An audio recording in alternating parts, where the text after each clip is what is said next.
Hello and welcome दोस्तों। आप सबका एक बार फिर से स्वागत है इस नए एपिसोड में। आज का है हमारा एपिसोड नंबर 15 और आज के हमारे इस चैप्टर का नाम है द सीक्रेट ऑफ सोक्रेटस। आपने सोक्रेटस का नाम तो सुना ही होगा, कई लोगों ने फिलोसोफर के नाम से जानते होंगे, लेकिन हम अब उस बारे में डिस्कस नहीं करेंगे कि सोक्रेटस कौन थे। हम अब डायरेक्ट हमारे चैप्टर को शुरुआत करेंगे बिना किसी देरी के साथ। लेकिन एपिसोड में आगे बढ़ने से पहले दोस्तों, अगर आप इस चैनल पर नए हो तो इस चैनल को सब्सक्राइब कीजिए, मेरा मोटिवेशन बढ़ाइए ताकि मैं और भी अच्छे अच्छे बुक्स के एवरी चैप्टर आपको इसी तरीके से सिखाता रहूं। तो आइए वीडियो को शुरू करते हैं। आज का जो चैप्टर है दोस्तों, द सीक्रेट ऑफ सोक्रेटस, इस चैप्टर के अंदर अगर आपने इस चैप्टर के प्रिंसिपल को समझ लिया, जो मैं बात आपको इस चैप्टर के जरिए से, इस वीडियो के जरिए से बताना चाहता हूँ दोस्तों, ये चैप्टर आपको पर्सनल लाइफ में भी हेल्प करेगा, आपकी प्रोफेशनल लाइफ में भी हेल्प करेगा। अगर आप बिजनेस वर्ल्ड में कहीं पर किसी से कुछ भी डील करने जाते हो और आपने इस वीडियो में बताए हुए ट्रिक को अगर इस्तेमाल करना अच्छी तरीके से सीख लिया दोस्तों, विदाउट एनी हेजिटेशन या फिर विदाउट एनी प्रॉब्लम, तो आपको ये हमेशा पॉजिटिव चीज़ें ही अट्रैक्ट कराएगा और आप जहाँ पर आपका काम करने के लिए जाओगे दोस्तों, वहाँ पर आपका काम होगा ही होगा। कभी ऐसा नहीं होगा कि आप वहाँ काम करने के लिए चले गए और आपका काम नहीं हुआ। तो ऑथर इसके अंदर बताते हैं दोस्तों, जब भी आप दो लोग हो जाओ, जब आप डिस्कशन करो, दो चार लोग हो या फिर आप किसी के साथ डिस्कस करने के लिए बैठ जाओ दोस्तों, कोई टॉपिक हो या कोई मुलाकात आपकी चालू हो गई है बहुत दिनों के बाद से, या फिर कोई पुराना ही व्यक्ति क्यों ना हो दोस्तों, आप जब भी डिस्कस करोगे दोस्तों, सबसे पहले उन चीज़ों के ऊपर बिल्कुल डिस्कस मत करना जिसमें आप दोनों की सोच अलग होगी दोस्तों। अगर आपको थोड़ा सा बैकग्राउंड उस व्यक्ति का पता है, अगर आप उस सामने वाले पर्सन को आइडेंटिफाई रिकग्निज करना जानते हो, तो आपको ये पता लग जाएगा दोस्तों कि उसकी पर्सनैलिटी कैसी है, वो किस टॉपिक को हेट करता है और किस टॉपिक को लाइक करता है। तो आपने कभी भी आपके सामने वाले व्यक्ति के साथ उस टॉपिक पे डिस्कशन स्टार्ट नहीं करना है। ऐसा नहीं कि बात कभी करनी ही नहीं है, हाँ बात करनी है, लेकिन एक बार जब आप उसका ट्रस्ट जीत सको, वो आदमी आपको आपके फ्रेंड सर्कल के कैपेबल, आपके फ्रेंड सर्कल के लायक समझ सके, तब आपको उसके साथ वो बात करनी है। लेकिन स्टार्टिंग आप जब भी करो दोस्तों, और खास करके आप अगर किसी के साथ बिजनेस डील करने के लिए जाते हो ना दोस्तों, तो सामने वाले पर्सन के साथ आप कभी उस बात से डिस्कशन स्टार्ट मत करना जिस पे आप और वो अलग अलग राय रखते हो। यानी कि आपका व्यू पॉइंट ऑफ व्यू अलग है, उस व्यक्ति का पॉइंट ऑफ व्यू अलग है, तो उस पॉइंट के ऊपर आपको कभी स्टार्टिंग में डिस्कस नहीं करना है दोस्तों।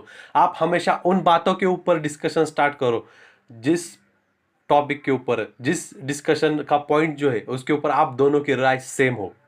इससे क्या होगा दोस्तों, वो आदमी आपको ट्रस्ट करने में शुरू कर देगा, आपको ट्रस्ट करेगा और आपको उसके काबिल समझेगा कि हाँ, this is the person who is capable to talk with me on this particular topic and I am really enjoying it. तो इससे क्या होगा दोस्तों, आप उसके और आपका जो पॉइंट ऑफ व्यू दोनों के ऊपर, जिसके ऊपर आप एग्री करते हो, स्टार्ट वहाँ से ही करना है और उसी पॉइंट के ऊपर आपको डिस्कस करना है। कभी भी आपको दूसरे ऐसी निगेटिव चीज़ नहीं लानी है जिससे आप दोनों का डिस्कशन क्लैश होगा एक दूसरे के ऊपर और आप आर्ग्यूमेंट करना लग जाओ। आर्ग्यूमेंट के ऊपर पहले एक चैप्टर हो चुका है दोस्तों, you can't win an argument. आपको आर्ग्यूमेंट में गिरना ही नहीं है। अगर आपने वो वीडियो नहीं देखा है तो आप जाके उस वीडियो को देख सकते हो प्लेलिस्ट में, या फिर इसी वीडियो के आप डाउन स्क्रॉल करोगे तो आपको मिल जाएगा you can't win an argument. आपको उससे पता चल जाएगा कि आर्ग्यूमेंट कितनी डेंजरस हो सकती है दोस्तों। तो आगे बढ़ते दोस्तों, तो ये था पहला पॉइंट कि आपको डिस्कशन उन्हीं टॉपिक के ऊपर करना है जिसके ऊपर आप दोनों की राय सेम हो। नेक्स्ट ऑथर इस चैप्टर के अंदर बताते हैं दोस्तों कि जब आपने टॉपिक अगर पॉइंट डिस्कशन कर दिया दोस्तों, आप उसके अंदर ऐसी बातें बताइए, देखिए पहले से ही वो और सामने वाला और आप दोनों उस पॉइंट, दोनों उस टॉपिक के ऊपर एग्री हो। अगर आप बिजनेस डील करने गए हो दोस्तों, या फिर ऐसी कोई बात जिसके लिए आपको उस आदमी का अप्रूवल चाहिए, आपको आपकी बात मनवानी है, तो क्या करना है दोस्तों, बीच बीच में आप जब उसको क्वेश्चन करोगे ना पर्टिकुलर टॉपिक को लेकर, तो ऐसे क्वेश्चन कीजिए कि जिसका आंसर वो यस में दे सके दोस्तों। मेरी बात समझ रहे हो आप? समझ रहे हो? आप ऐसे ही क्वेश्चन पूछिए उस पर्टिकुलर डिस्कशन के दौरान जिसका आंसर वो यस में ही दे, नो वो बोले ही ना। क्योंकि ऑथर इस चैप्टर के अंदर बताते हैं दोस्तों, जब कोई व्यक्ति नो बोल देता है, अब अभी आप सामने वाले व्यक्ति के साथ डिस्कस कर रहे हो और आपने उसको कोई एक बात पूछी और उसने उसका आंसर नो दे दिया, तो इससे क्या होता है दोस्तों, आपको तो मना ही कर दिया उसने, लेकिन जब वो पहली बार नो बोलता है या दूसरी बार नो बोलता है, उसके पूरे बॉडी पार्ट्स, उसका ब्रेन, उसका सबकॉन्शियस माइंड, उसकी बॉडी, उसका हर एक बॉडी का मसल वो नो आंसर को एक्सेप्ट कर लेता है, और नेक्स्ट क्वेश्चन को भी वो 90% से ज़्यादा चांसेस है दोस्तों कि वो आपको मना ही करे, नेक्स्ट क्वेश्चन को भी वो आपके नो ही बोले। तो आपको हमेशा ऐसे ही क्वेश्चन पूछने हैं जिससे वो यस यस में आंसर देता रहे।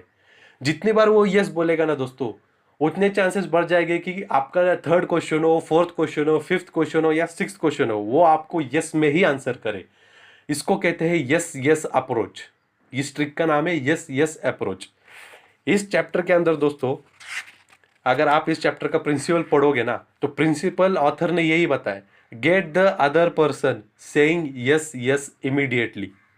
इससे क्या होगा दोस्तों, एक पैटर्न डेवलप हो जाएगा, और जब सामने वाले के बॉडी में, सामने वाले के लैंग्वेज में आप एक अगर पैटर्न डेवलप करना जानते हो ना दोस्तों, तो आप, ऐसी कोई चीज नहीं है दुनिया के अंदर जो आप अचीव नहीं कर सकते हो, चाहे वो बिजनेस रिलेटेड वर्ल्ड क्यों ना हो, चाहे आप बिजनेस कम्युनिटी के साथ बैठे क्यों ना हो, लेकिन आप अगर सामने वाले का पैटर्न आपके माइंड के जरिए से, आपके कम्युनिकेशन के जरिए से, आपके वे ऑफ टॉकिंग के जरिए से अगर आप पैटर्न सेट करोगे ना सामने वाले का, आपको वो आंसर यस में ही देगा। वो जरूर सोचेगा इसके बारे में, बेशक अगर आप किसी के साथ बात करने जा रहे हो दोस्तों, बिजनेस रिलेटेड या पर्सनल लाइफ हो या प्रोफेशनल लाइफ हो, वो पढ़ा लिखा आदमी होगा, लेकिन आप आपके आइडिया में एकदम जेन्यून हो, आप हार्ड वर्किंग हो, आप कंसिस्टेंट हो, आप परसिवरेंट रखते हो, आप परसिस्टेंट रहो, आपके काम के ऊपर आप हमेशा एक्शन लेते हो दोस्तों, तो सामने वाला आपको पहले से ही जानता है, लेकिन आप उसके दिमाग में एक पैटर्न डेवलप करोगे यस यस बोलने का दोस्तों, तो वो आपको यस ही बोलेगा, वो आपको नो नहीं बोलेगा। और जब वो यस बोलेगा तो आपके फाइनल क्वेश्चन या फिर फाइनल अप्रूवल जो आपको उसके पास से लेना है, उसके लिए भी वो आपको मना नहीं करेगा दोस्तों, वो आपको हाँ देकर ही आंसर देगा। तो ये चैप्टर बड़ा ही सिंपल है दोस्तों, ये है सीक्रेट ऑफ सोक्रेटस। अगर आप इस चैप्टर को अभी जो मेरे वीडियो में पूरा बताया, अगर आप इसको समझ लो और रियल लाइफ में अप्लाई करने के लिए आप इसको देखिए, चैप्टर बुक में से ये चैप्टर पढ़ना, मेरा ये वीडियो सुनना बहुत आसान है दोस्तों, 10-15 मिनट का काम है दोस्तों, ज़्यादा से ज़्यादा 30 मिनट का। लेकिन ये आपको आपके रियल लाइफ में डेवलप करने के लिए दोस्तों असल मैदान में उतरना पड़ेगा, आपको असल मैदान में आपको उतरना पड़ेगा, वहां पे आपको ये थोड़ा थोड़ा अप्लाई करना होगा, कोई टीचर भी ही क्यों ना हो दोस्तों। लेकिन आप देखो, आप किसी टीचर के पास जाओ बात मनाने के लिए, वो आपको नो बोल देगा, नेक्स्ट टाइम आप जाओ वो नो ही बोल देगा। लेकिन अगर आपको ये ट्रिक पता है दोस्तों, तो आप आपके क्वेश्चंस को, आप आपके सेंटेंस को इस तरीके से फ्रेम कीजिए दोस्तों कि उसका आंसर वो ना चाहते हुए भी यस बोल पाए दोस्तों। यानी कि ऐसा नहीं कि आपको किसी को पागल बनाना है, आप आपका वे ऑफ कम्युनिकेशन, आप आपके थॉट जिस पे आप एग्री करते हो, सामने वालों को किस तरह से एग्री करेंगे दोस्तों, अच्छी तरीके से एक्सप्लेन कीजिए। एक्सप्लेन करने के साथ साथ उसको पूछिए कि सर मैंने जो ये बताया क्या आपको ये राइट लगता है सर, तो वो आंसर देगा यस। वो यस क्यों देगा, क्योंकि आप आपकी बात उसके सामने रखने में सही बन चुके हो, यानी कि आपने जो उसके सामने बात रखनी थी, सामने वाले व्यक्ति के सामने, वो आपने सही तरीके से रखी, सही तरीके से आपने उसको उसके सामने प्रेजेंट किया, वो समझ जाएगा और उसका आंसर वो आपको यस देगा दोस्तों। देखिए जब वो यस यस बोलेगा ना, तो आप फाइनली भी आपका जो मेन क्वेश्चन रहेगा उसके ऊपर भी वो यस आंसर देगा, और फिर आप जो है आपका काम उस व्यक्ति से निकलवा भी सकते हो, एक ट्रस्ट बिल्ड कर सकते हो। काम निकलवाने से बड़ा काम है दोस्तों आप ट्रस्ट बिल्ड कर सको, वो आपके प्रति एक ट्रस्ट रखेगा, और लाइफ लॉन्ग वो आपके साथ कभी भी जब आप मिलोगे ना, तो आपको एक ट्रस्टेड व्यक्ति की नज़र से देखेगा, और अपनी फीलिंग्स भी वो आपके साथ कभी शेयर कर सकता है। और जब उसका ट्रस्ट आपके ऊपर बिल्ड होगा ना दोस्तों, तो वो अपने पर्सनल ओपिनियन भी आपके पर्सनल ओपिनियन के साथ शेयर करने लग जाएगा दोस्तों। इससे क्या होगा, आप अपनी पर्सनैलिटी एक नेक्स्ट लेवल पे लेके जाते हो दोस्तों। देखिए कोई भी कॉर्पोरेट वर्ल्ड में आप कहीं पर जाओ ना दोस्तों, आपको बस एक्सटर्नल चीज़ें दिखाई देती है।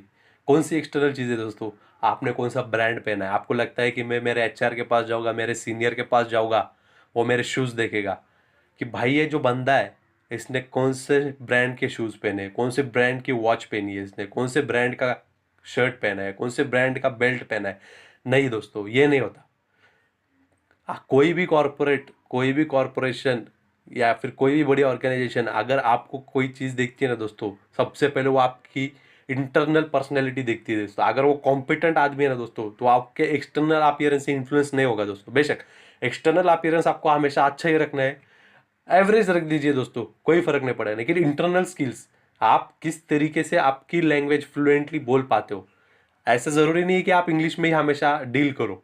आप अगर हिंदी में एक्सपर्ट हो, आपकी रीजनल लैंग्वेज में एक्सपर्ट हो, बस वो लैंग्वेज आप फ्लुएंटली बोलना सीख जाओ दोस्तों, और प्रॉपर वर्ड्स इस्तेमाल करो, और आंखों में आंखें देखकर आप कम्युनिकेट करने की कोशिश करो दोस्तों। इससे क्या होगा, सामने वाला पहचान लेगा कि हाँ, he is the person who is capable of handling our clients. सबसे पहले कॉर्पोरेट आपके अंदर ये देखते हैं दोस्तों कि आपकी क्लाइंट हैंडलिंग स्किल्स कितनी ज़्यादा अच्छी है, और उससे वो आपकी सैलरी भी जज कर देता है, आपकी सैलरी भी फिक्स कर देता है, और उसी तरीके से आपको इंक्रीमेंट भी मिलता है दोस्तों। Client handling skill is most important, और वो कहाँ से आएगी दोस्तों, कम्युनिकेशन से। क्यों? क्योंकि कम्युनिकेशन एक ऐसी ट्रिक है, ऐसी चीज़ है दोस्तों, जो सामने वाले और आपके बीच में का जो ब्रिज है, जो ब्रिज है, वो फुलफिल करती है, जो गैप है वो फुलफिल करती है, और नेक्स्ट लेवल पे आपके आइडिया एक्सप्रेशन लेकर जाती है दोस्तों। तो ये है इंपॉर्टेंस आपकी पर्सनैलिटी का, और ये है यस यस अप्रोच। इस ट्रिक को यस यस अप्रोच कहते हैं दोस्तों। तो आई होप आपको ये चैप्टर पसंद आया होगा। अगर आपको ये चैप्टर पसंद है दोस्तों, प्लीज़ प्लीज़ आपके दोस्तों के साथ शेयर कीजिए। उन्हें कहिए हमारा चैनल सब्सक्राइब करने के लिए। 100 सब्सक्राइबर्स कर दीजिए दोस्तों, जिससे मुझे मोटिवेशन मिलेगा, और मैं इसी तरीके से इंटरेस्टिंग वीडियो और एकदम अच्छी तरीके से सिंपल लैंग्वेज में चैप्टर आपके लिए एक्सप्लेन करता रहूँगा दोस्तों। तो बस वीडियो के आखिर में इतना ही। Thank you, stay fit and stay healthy.